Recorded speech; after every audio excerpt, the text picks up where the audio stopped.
Those of you who are here, I think I see a couple familiar faces that have been to other sessions today, so welcome and welcome back. And my name is Erin English. I work for the San Diego County Office of Education in the Innovation Division, and it's absolutely my pleasure to be co-sponsoring this event along with the Jacobs Institute, who is facilitating and running this program. And today you're going to be hearing from a dear friend of mine and also a visionary, actually a really true visionary, and Dr. Devin Vodicka. And I'm going to be reading his bio in just a moment, and along with Dr. Katie Martin, who's may be joining us shortly.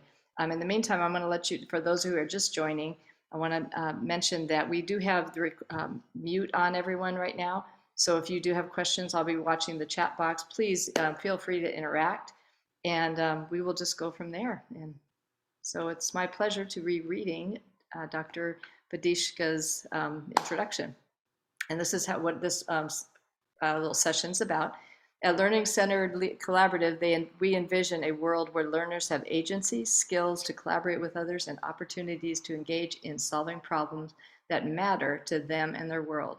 They will share Devin will share examples of schools, districts, and states bringing thriving learning-centered ecosystems to life. And I'm going to introduce his co-presenter in hopes that she is able to get connectivity and come. And her name is Dr. Katie Martin, and she is the CIO of Learning-Centered Collaborative, the author of Learning-Centered Innovation and Evolving Education, and an internationally recognized educator and coach for her approach to educator and student learning. She has worked directly with thousands of teachers and administrators in diverse contexts to learn, research, and support deeper learning. As an education leader and mom, she wants all kids to have learning experiences that build on their strengths and interests and empower them to develop their knowledge, skills, and mindsets to thrive in a changing world. As co-founder of Learning-Centered Collaborative, she shapes the professional learning experiences for schools and districts to meet the school needs to make this happen. I didn't say that sentence correctly. I'm going to do it again. As the co-founder of Learner-Centered Collaborative, she shapes the professional learning experiences schools and districts need to make this happen. Dr. Devin Vodicka is a CEO of Learner-Centered Collaborative and the author of Learner-Centered Leadership, the former superintendent of Vista Unified School District, where I met him, and as one of the most innovative educational leaders in the country.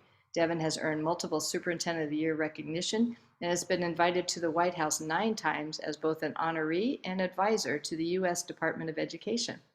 He's a longtime advocate for more learner-centered model of education, and Devin leads Learner-Centered Collaborative in his pursuit to expand and accelerate the adoption of learner-centered models throughout the country. And I would like at this time to introduce Dr. Vodicka. Wow, thank you, Erin. That was a lot. That was great. Thank you. And it's a privilege to be here with you. My colleague, Dr. Katie Martin, is working with schools in Hawaii, and she has very intermittent connectivity. So hopefully she'll be able to join us. But if not, just want to recognize that she contributed to the presentation, and a lot of what you're going to see reflects her hard work as well. So you heard a little bit of our introduction. You've got a sense of who we are. I will also mention that, I live in Oceanside, North County, San Diego. Katie's a San Diegan. Katie used to work at what is now the Jacobs Center several years ago. So it's great to be back among colleagues and friends, and I'm excited to share with you today. So to begin with, I'm just going to do a little bit of light framing, and then most of what we're going to be doing is seeing examples of learner-centered practices from schools and districts across the country. But I want to start with this quote from Arundhati Roy. It's just one that I like a lot. It's been a challenging time with this COVID-19 pandemic. And Arundhati Roy has this beautiful quote, which says, "Pandemics have forced humans to break with the past and imagine their world anew. This one is no different. It is a portal, a gateway between one world and the next." And in this essay, the author talks about how when you go through a portal, you get to decide what you bring with you and what you leave behind. And it's a time of potential for renewal and a time to build on what we've learned as we've come to this stage. And when we look ahead, Also, this hopefully is not news to anybody here, but the skills that the world is demanding are changing as well. So this comes from the World Economic Forum, but you see that the top 10 skills that they believe will be critical in 2025, many of these relate to problem solving, open-ended, complex problem solving, analytical thinking, innovation. You also see things like creativity, originality, initiative. We're going to need these types of skills, not only to navigate pandemics, but all of the other challenges that we have in our communities and in our society. You also see that there's an emphasis on self-management skills, active learning, learning strategies, resilience, flexibility, as well as working with people and the importance of social skills. So these are the things that the world is requiring around us. And this is an interesting bit of data. It comes from a survey, it's pre-pandemic 2018, but McKinsey surveyed teachers and students and asked them what they thought was most important. And this shows the gap between what the students said and what the educators emphasized. And you see teachers, for example, emphasize literacy, numeracy, the types of things that we've emphasized in the past at much greater rates than students. Students are talking about digital skills, creativity, relationship skills, intercultural understanding. And interestingly, the student feedback aligns probably a lot better with what you see from the World Economic Forum. And one of the things that I've learned is just how powerful it is to listen to our students. They want to be connected with the world around them. They want to be connected with one another. And there's an opportunity for us to help do that in our educational experiences that we provide.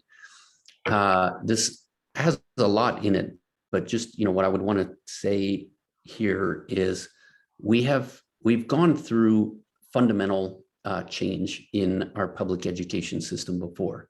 When we went from one-room schoolhouses to the factory model of schools, we went from localized production into mass production, and that actually created a lot of benefits for our society. We saw, educational achievement and access and opportunity go up for a long time, up until about the 70s. There's a very strong upward path on just about every metric, and we had a system that was really well aligned with the industrial era, but that time is gone. And we need to reimagine schools and education to better align with the world around us. And so we believe that that is a learner-centered model. And in this one, we should be moving from mass production to mass personalization, building on what's unique in each of us. And we should see improvements in both the quality and flexibility of that learning experience. And you notice that the visual we put on the bottom is kind of like a web of interconnections. And that's why we talk about ecosystems, because it is going to go beyond what we have seen traditionally in schools. And I'll show you some examples of that. So in the work that we do, it's important to have some framework. What do we mean when we talk about learner-centered education? And we believe that there's really three things that are essential in a learner-centered model. First is this expanded view of success. What are the whole learner outcomes that we're trying to achieve? From that, we want to be co-designing learning experiences that will help us to achieve that broader view of success. And all of us also have a responsibility to create the enabling conditions so that we can implement those learning experiences to get to those whole learner outcomes. So what I'm going to show you are some examples of schools and systems that have expanded their definition of success, that are implementing meaningful learning experiences to get to that broader view of whole learner development.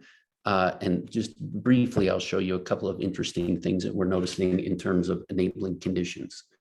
So I'm going to start with outcomes. And in the work that we do at Learner-Centered Collaborative, we're a national nonprofit. We support about 150 school districts across the country. We also have 2 statewide projects. One of them is in Hawaii, which is why Katie is there today. And so what you're going to see comes from our observations of the schools that we work with. And everything I'm going to share here is a picture from no earlier than January of this year. So these are just in the last few months since the world is kind of reopened. And they're very, very recent examples of things that we're seeing in schools and districts. So I'll start with Logan County Schools in Kentucky.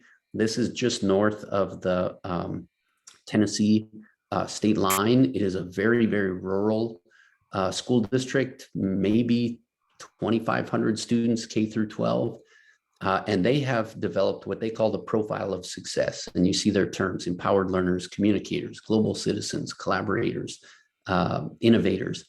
And it is everywhere in their district. You see it, a picture in the hallway. You see kids wearing shirts with these elements of their profile of success. It is in primary classrooms. This is the first grade classroom that you see these pictures of, and attempts to make it student-friendly language so that it's developmentally appropriate. This is a project that that same first grade classroom did around bubble gum. And you notice that they have aligned the outcomes of this project with their profile. So global citizens, collaborators, innovators. And it is an amazing example of a school system that doesn't just say that they're focused on this broader view of success. It is literally evident in everything that you see walking around the schools, talking to kids, talking to teachers. They have been doing this work for quite some time, but it has changed. It has really changed their learning experiences. These are just some snapshots of other classrooms. One thing that we hear sometimes with the whole learner outcomes is that you must need like new tools to track all of these things. And what I wanted to show on this one is there are lots of ways that you can make learning visible. And so you see the picture on the right, they just took pictures of evidence that students were being collaborators. And then on the left, they're using Post-it notes to have students reflect on their progress towards these profile elements. So it doesn't require tools, it just requires commitment. And the main thing is to really implement towards these new models. These are a couple of pictures of the high school in Logan County. I mentioned it's very rural. The students run a greenhouse that sells products to the community. Not only are they selling products like the plants you see there, but the girl in the picture on the right created her own apiary and turned it into a honey production business. And she has received $10,000 in grant funding to launch this business. I can't remember if she's 16 or 17, but the entrepreneurial spirit that is evident here that comes from this orientation to innovation, collaboration, all of those elements of success, it is really, really inspirational. So that's in Kentucky. We're also working deeply with the Utah Department of Education. And these are some pictures from an intermediate school that had a very, very strong focus on outcomes. And you'll notice, that they're looking at, they call them essential standards, but they're kind of broad themes in the essential standards, like communicating connections between concepts or applying engineering design process, using 21st century skills. And then they have learning targets that map up to those essential standards. And they use rubrics for everything, a 4-point rubric for creativity, communication, collaboration, whatever their outcomes are that they're oriented to, they're using that clear and consistent rubric. And a lot of the responsibility in this model falls to the learners. And so you see a strong focus on self-reflection in their work, and students with these clear expectations holding themselves accountable to achieving those outcomes. And these are just some pictures of their classrooms there. Sometimes when we talk about an expanded view of success or learner-centered models, people think that it must be like independent study. But what you see in the pictures from Kentucky, what you see in the pictures from Utah, what we experienced in Vista when we were there, is when you really listen to learners, what inevitably follows is a much more social, collaborative experience.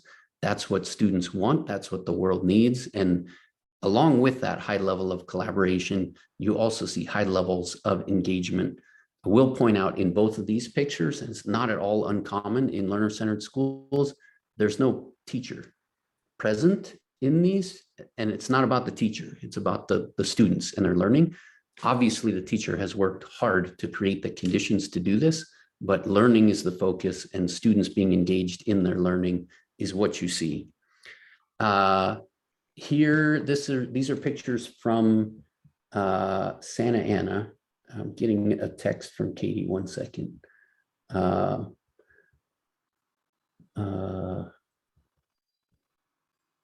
One moment. So, all right. She's having more internet challenges. She may be able to get on. We'll see. Circulos High School. This is in Santa Ana, California, not far from San Diego. And this is an XQ super school, one of 18 across the country. And you notice that they've also clearly articulated their outcomes here. And a common theme is that it is really, sometimes when we talk about competencies, we talk about these whole learner outcomes. Some people think of it as a very, very granular approach. But if you look at the language here, you look at the language at Washington Middle School in Utah, you look at the language in Kentucky, it tends to be more of these broader themes that really are the organizing principle, again, aligned to a definition of success beyond just academics.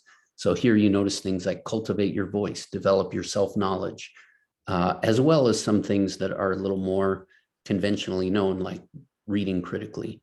But it's an emphasis on the broader development.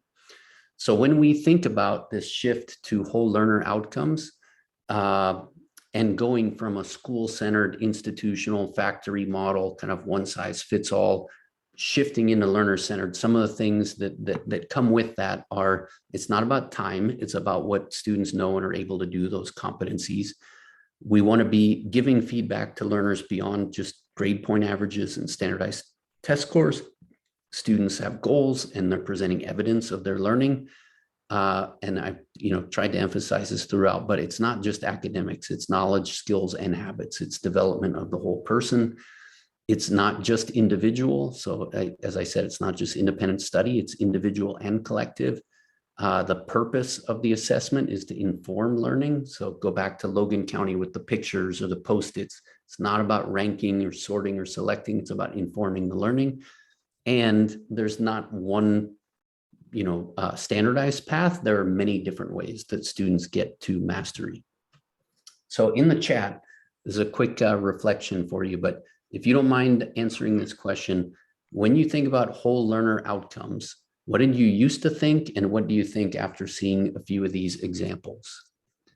And I will pause to see what shows up in the chat. Also catch my breath a little bit.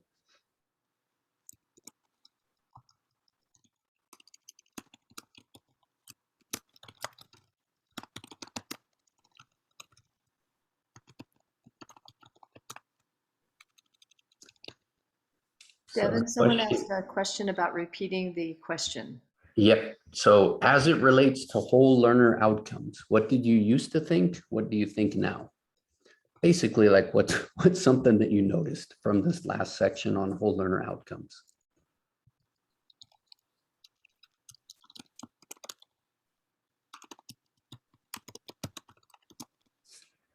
All right. And since I know we have a talented group of people, and you can multitask, we'll be taking a look to see what you noticed in the whole learner outcomes.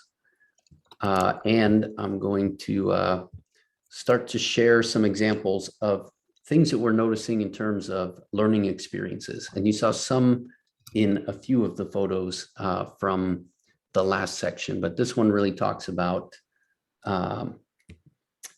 we'll show you a little more of what it looks like from that student perspective. So in Utah, this is a different school, Mona Elementary in Juab. And here, they have a clear outcome model. You see a 4-point rubric. Students are self-reflecting. There's a lot of choice boards. So this was, I think, a second or third grade class. And students come in, They have this choice board. They get to decide which lessons they're going to do, first, second, third. This particular kid was doing them sort of in linear order, but and then the students self-reflect, and all they're doing is dragging an icon or an image in a Google slide. But that gives the teacher a view of what's happening. And when you look at the learning on the left, you see, and this is very, very common, excuse me, a mix of independent activities, small group activities, and students are kind of rotating through these. This is very common for language arts and math at the elementary level. In more of a learner-centered model, allows students to move at their own rate with clear outcomes, high levels of engagement, high levels of personalization. Going to the high school level, this is a school district in Ohio. And we talk about learning sort of transcending the classroom. So on the left, you see their outcome framework: global citizen, self-aware, collaborator, networker, college and career ready, effective communicators. They literally have a program where students go to an airport and they work on airplanes and they learn all about aviation. And it's pretty amazing that, students are tapping into their interests. And I would maybe be a little bit nervous if I knew a high school student was the mechanic on my airplane, but they've been doing this program for quite some time. And boy, if you want to talk about high levels of engagement, authentic learning, relevance, it's really fantastic. And many of the students in that program go on to careers in aviation. So really fantastic, a model from Ohio. And one of the reasons I'm showing examples from all over the place is powerful learning is often contextualized. It's localized, it's relevant, it means a lot in that community.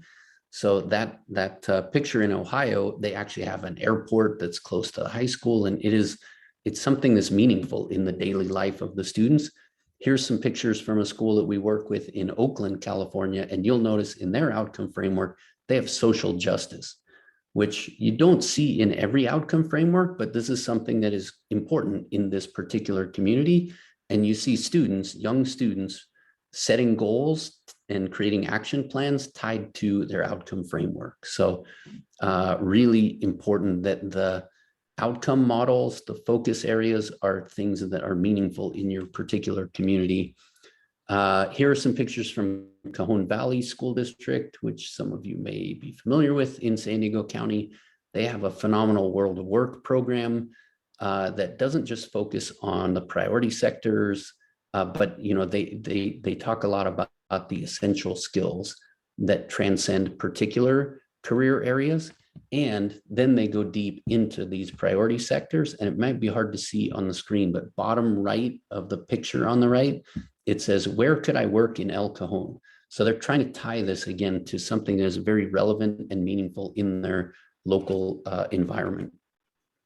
Going back to Utah, this is a middle school picture here. They have their portrait of a wasp. They are the Juab Middle School Wasps.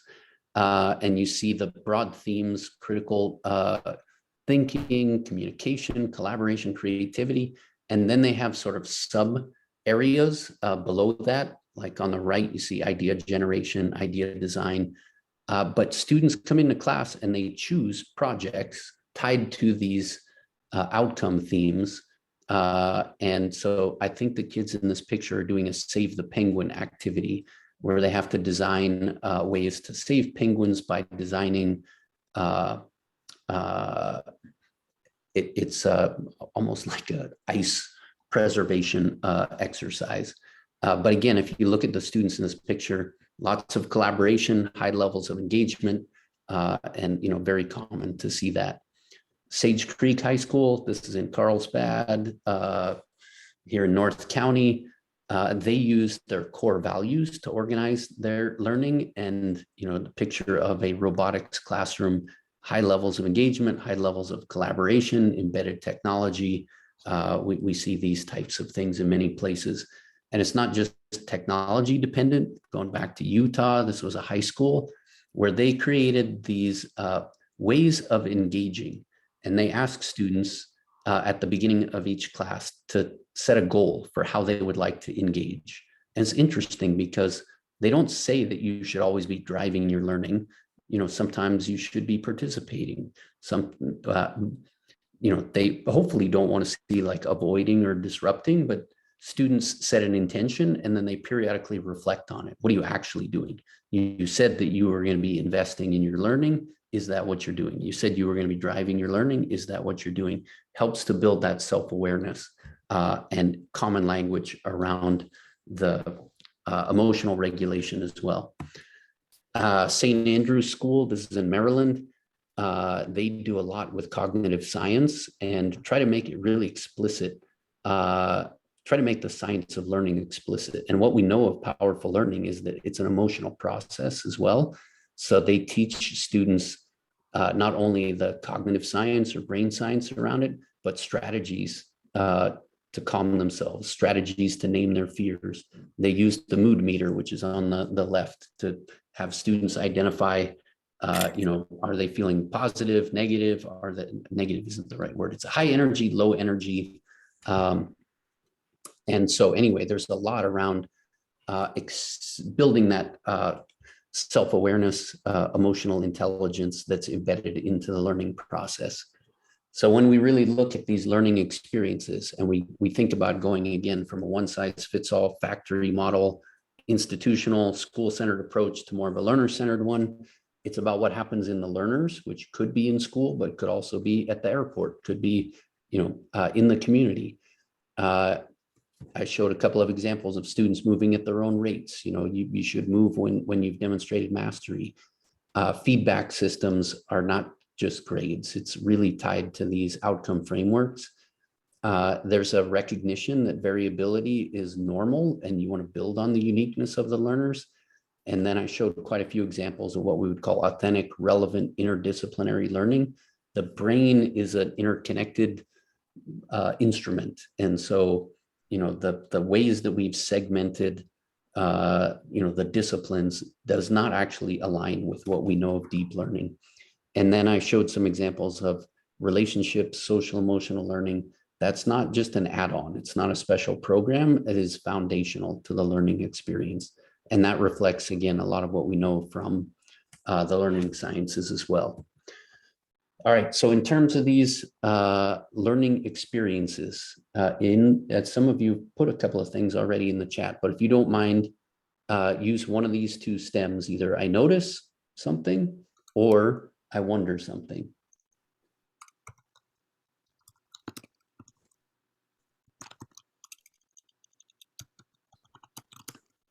Yeah, Tegan, I like this thing. You have kiddos join from beaches, cars, parks, playgrounds. We obviously saw a lot of that in the pandemic with, emergency remote learning, but man, there's opportunities for us to be thinking about that embedded contextual learning more purposefully as an educational ecosystem.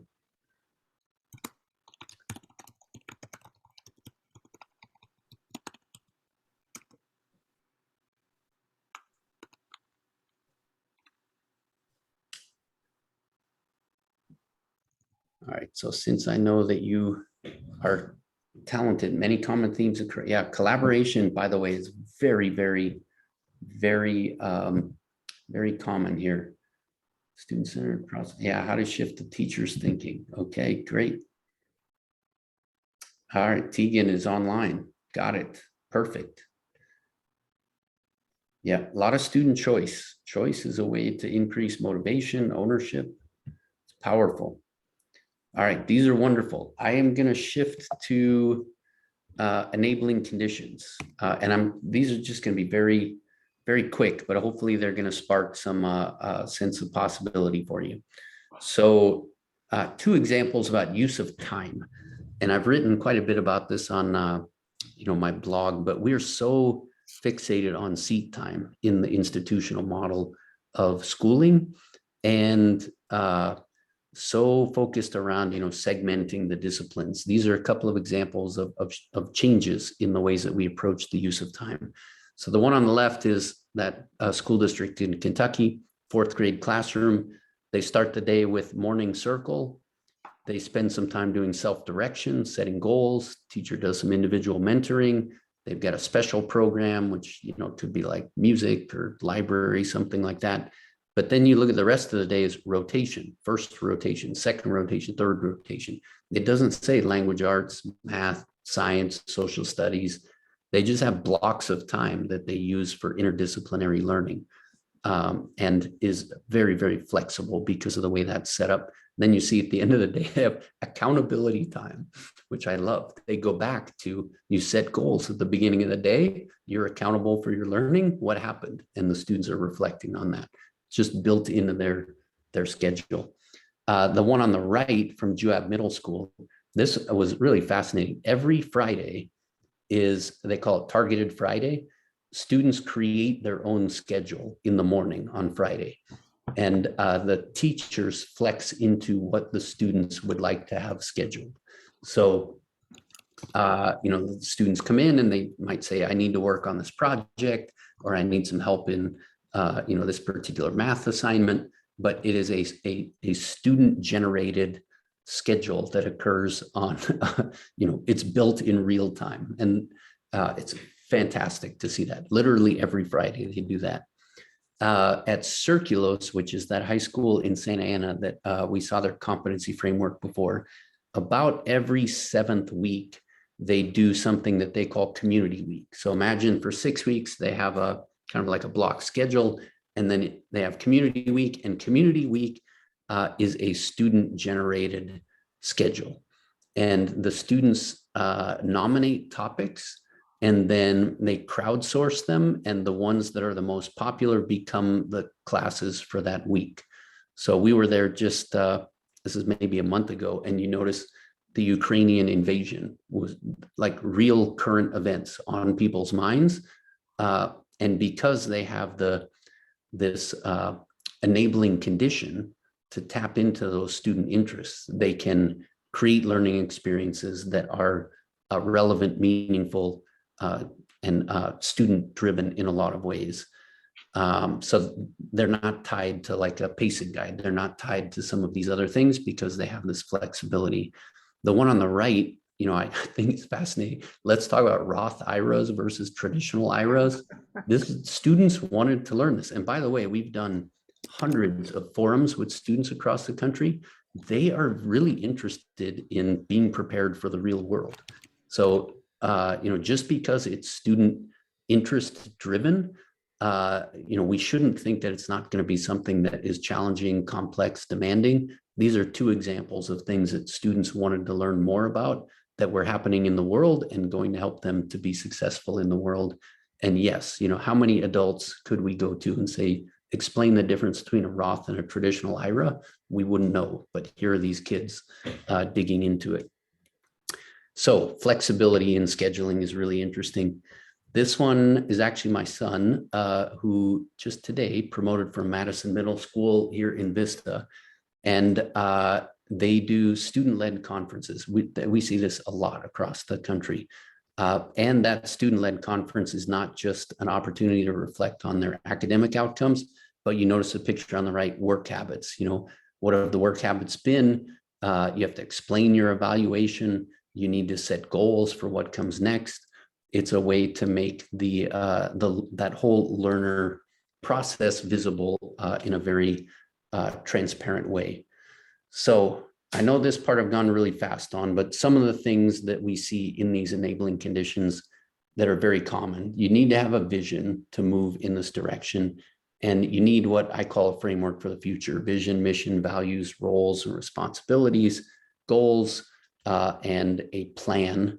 We see the need for learner profiles, learning models, alignment of resources. All of those things need to be pushing in the direction of this learner-centered approach. Didn't talk too much about policies, but you saw, time and space being used in different ways. Really, really important to think about that expanded view of success. And hard to show here, but in the examples that you've seen, you have to know that the educators are highly involved in co-constructing these new models. It's not like they have an all-knowing administrator who just tells them exactly how to do these things. Is very much a collaborative process from the staff.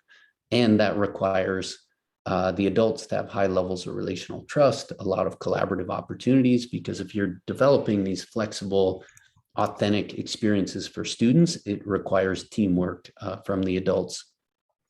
Professional learning can't be one size fits all if you're trying to create these adaptive learning experiences. And then, there's technology embedded through all of these. I just want to point out that technology is not the goal. It is an accelerant to get to these whole learner outcomes. So we're getting close to the end here, but I'm going to quote Katie, who has written a couple of great books, and one of them is called Evolving Education. And she says, those who are willing to show up and be brave, not perfect, are paving the way and innovating to create the path forward. And we are seeing that in these schools and systems across the country. Every single one of them would say they haven't figured it all out. They're on a journey. It's messy. And, they're learning as they go. And it really takes this orientation to progress, not perfection, trying new things in order for us to create these new models. But it is happening in schools all across the country, as you've seen here. So, it's one thing to see examples, talk about it. These are some of the things that we do to support the shifts that we talked about, and I'm posing it here as hopefully to inspire you to think about action in your environment. How can you be elevating student voice? Can you be surveying them? Can you be doing forums? Can you be visualizing data through dashboards or different types of assessment instruments? Do you have a profile of a learner or a graduate? Are you doing things like learning exhibitions, defenses, student-led conferences? Are you making shifts to competency-based models like the ones we've seen? As you do that, are you orienting to inclusivity, personalization, authentic learning? And then, those enabling conditions, how are we supporting leadership development, that framework for the future? What are our success indicators? How do we think about time and space? What about relational trust, professional learning? So you might want to pick something here or something else that you saw, and in the chat, if you don't mind, what's one idea that you're actually going to follow up on and go from inspiration to action on? Devin, while they're thinking, I just want to say goodbye and thank you, but you could stay on. I'm going to step off to get to the next Great. section, but it's been a pleasure. And keep us Thank- going as long as you'd like. Thanks, Aaron. We'll be just a couple more minutes, but appreciate your, thanks for setting it up. All right, bye-bye. All right.